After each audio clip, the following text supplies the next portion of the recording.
Assalamualaikum warahmatullahi wabarakatuh.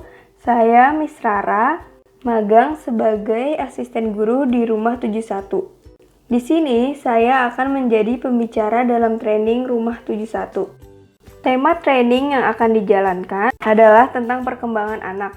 Sebelumnya, saya ingin menghimbau terlebih dahulu bahwa setiap anak memiliki waktu perkembangan yang berbeda-beda. Jika anak mengalami perkembangan lebih cepat, maka baik. Dan jika terlambat, orang tua atau pengasuh perlu memperhatikan angka-angka perkembangan pada anak. Hari ini, training yang akan dibahas adalah tentang perkembangan bahasa pada bayi. Sebelumnya, apa sih bahasa itu? Bahasa merupakan alat komunikasi antar manusia yang sangat berperan penting di kehidupan sehari-hari. Jadi, bahasa pada manusia memiliki perkembangan dari kita lahir sampai seterusnya. Perkembangan bahasa yang terjadi pada bayi yang pertama adalah saat bayi lahir, bahasa pertama atau yang dapat ia komunikasikan pertama adalah menangis. Sejak bayi keluar dari rahim ibu, bayi akan menangis. Dan secara biologis, hal tersebut dapat membantu sistem pernafasan anak. Fase kedua adalah cooing yang terjadi di usia 2-4 bulan. Di fase ini yang terjadi adalah anak atau bayi itu mengeluarkan kata-kata untuk mengungkapkan kesenangan mereka selama berinteraksi. Dan kata-kata tersebut itu seperti U atau A. Selanjutnya, pada usia 5 bulan, anak mulai memahami kata. Contoh, ketika dia dipanggil atau disebut namanya, dia akan menengok ke sumber suara. Pada usia 6 bulan, bayi akan mulai babbling atau mengoceh. Jadi, di fase ini, bayi mulai menghasilkan rangkaian kombinasi konsonan vokal. Contoh, ba, ba, ba. Selanjutnya, pada usia 7-11 bulan, bayi sudah mulai berbahasa yang spesifik. Jadi, setiap kata atau bahasa menunjukkan suatu hal yang spesifik. Misalnya, bayi menangis ketika lapar, atau bayi berbicara ba-ba-ba ketika dia ingin makan atau ketika dia ingin mengemil. Pada usia 8-12 bulan, anak mulai menggunakan gestur untuk berbahasa, seperti mengangguk atau ketika ingin sesuatu ia menunjuk. Selanjutnya, pada usia 13 bulan, anak mulai berbicara kata pertama. Contoh, anak sudah bisa memanggil mama, sudah bisa memanggil papa. Pada usia 18 bulan, kosakata anak sudah mulai bertambah. Contoh, anak sudah bisa berkata mobil, anak sudah bisa berkata tas, dan lain-lain. Dan fase yang terakhir adalah usia 18-24 bulan, yaitu ketika anak sudah bisa berbicara menggunakan dua kata. Contoh, anak sudah bisa berkata mobil merah. Pertama-tama kita akan membahas stimulus bahasa pada usia 0-3 bulan. Yang pertama, ajak bayi tersenyum. Yang kedua, ajak bayi berbicara. Ajak bayi berbicara sesering mungkin, contoh saat memandikan bayi, saat memakaikan baju. Dan yang ketiga itu, ajak bayi mendengarkan berbagai suara. Lalu yang terakhir adalah tirukan ocehan bayi sesering mungkin agar terjadinya komunikasi. Selanjutnya pada usia 3-6 bulan. Yang pertama, ajak bayi berbicara. Sama ya kayak yang pertama tadi, terus ajak bayi berbicara sesering mungkin.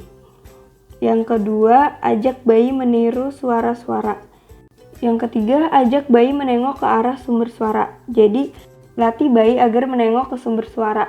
Atau misalnya, kalau dia belum bisa nengok atau menggerakkan kepalanya kanan atau ke kiri, kita bisa latih pelan-pelan memegang lehernya untuk ajak dia menengok ke sumber suara. Terus, ajak bayi menirukan kata-kata.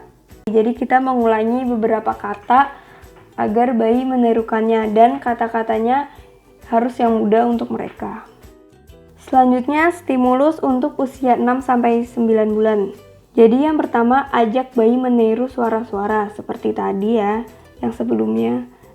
Terus mengajak bayi menengok ke arah sumber suara, sama seperti tadi. Lalu ajak bayi menirukan kata-kata, sama seperti tadi. Jadi kita juga harus mengulang stimulus-stimulus yang sebelumnya. Jadi agar anak itu terus berkembang. Lalu yang keempat, ajak bayi melihat gambar. Kita sebutkan nama gambar tersebut. Terus yang kelima, bayi menyebutkan gambar yang kita tunjuk. Nah, jadi kan tadi kita udah nunjukin gambar, terus kita udah kasih tahu nih, oh ini binatang ayam gitu. Nah, selanjutnya ini kita nunjukin gambar, ajak anak melihat gambar tersebut, terus bantu anak menunjuk gambar yang disebutkan. Dan usahakan bayi mau mengulang kata-katanya. Terus usia 9-12 bulan. Yang pertama, ajak bayi menirukan kata-kata, sama ya kayak yang tadi. Terus ajak bayi berbicara dengan boneka. Jadi kita di sini memberikan boneka kepada anak. Terus buat boneka itu tuh seakan-akan mengajak bicara si anak, dan buat agar anak itu mau bicara ke bonekanya juga. Terus yang ketiga, menyanyikan lagu dan bacakan cerita kepada bayi. Dan yang keempat, ajak bayi menjawab pertanyaan. Misalnya kita kasih pertanyaan-pertanyaan yang gampang aja, terus ajak dia untuk ngejawab pertanyaan itu. Walaupun dia sesekali mungkin nggak ada waktunya dia nggak jawab, atau jawabnya kata-katanya masih kurang jelas, itu nggak apa-apa. Tetap ajak aja bayi tetap kita kasih pertanyaan dan ajak dia untuk menjawabnya. Nah, stimulus selanjutnya itu pada usia 12-18 bulan. Yang pertama, ajak bayi menjawab pertanyaan, seperti yang tadi ya. Terus yang kedua, ajak bayi menunjuk dan menyebutkan gambar. Kita coba ajak anak untuk menunjuk gambar dan menyebutkan namanya, atau kita bisa kasih dia gambar, terus dia sebutin namanya. Walaupun bahasanya mungkin kata-katanya masih kurang jelas atau kayak gimana, tapi setidaknya kita bantu mereka untuk paham sama gambar dan namanya. Terus yang ketiga, ajak bayi membuat suara. Jadi ajak anak membuat suara dari alat yang ada seperti sendok, garpu, atau kayu untuk menciptakan musik. Jadi anak itu bisa ngerti kalau misalnya suara itu bisa dari mana aja. Jadi ajak bayi membuat suara itu kita memperkenalkan bayi berbagai macam suara. Terus usia selanjutnya, stimulusnya pada usia 18-24 bulan. Yang pertama, ajak bayi bernyanyi, bercerita, dan membaca sajak. Terus yang kedua, ajak bayi berbicara agar bayi dapat menirukan. Terus yang ketiga, membacakan buku kayak tadi. Yang keempat, dorong anak untuk bercerita. Jadi di yang keempat ini kita bisa dorong buat anak bercerita itu, kita bisa juga ngasih pertanyaan. Berbagai pertanyaan-pertanyaan yang mudah mereka jawab. Jadi anak mau bercerita. Terus yang terakhir, menonton TV, tapi harus selama 1 jam per hari. Jadi dalam menonton TV kan anak bisa melihat gambar, mendengarkan suara, tapi dalam menonton TV anak juga harus memiliki batas, yaitu 1 jam per hari. Kenapa sih waktu menonton TV itu dibatasin? Karena fokus anak itu nggak cuma diem doang, tapi kita harus melatih otak mereka dan fisik mereka juga, dan kreativitas mereka, imajinasi mereka. Oke, sekian untuk training hari ini. Semoga bermanfaat, semoga mudah dipahami, walaupun pelan-pelan juga nggak apa-apa. Terus perkembangan ini tahap-tahapnya tuh emang susah sih kalau buat dihafalin. Jadi setidaknya dipahami aja sedikit-sedikit, terus diterapin juga ke anak-anaknya, dilihat juga kondisi anak-anaknya, dipahamin juga kondisi anak-anaknya. Mereka udah di fase mana.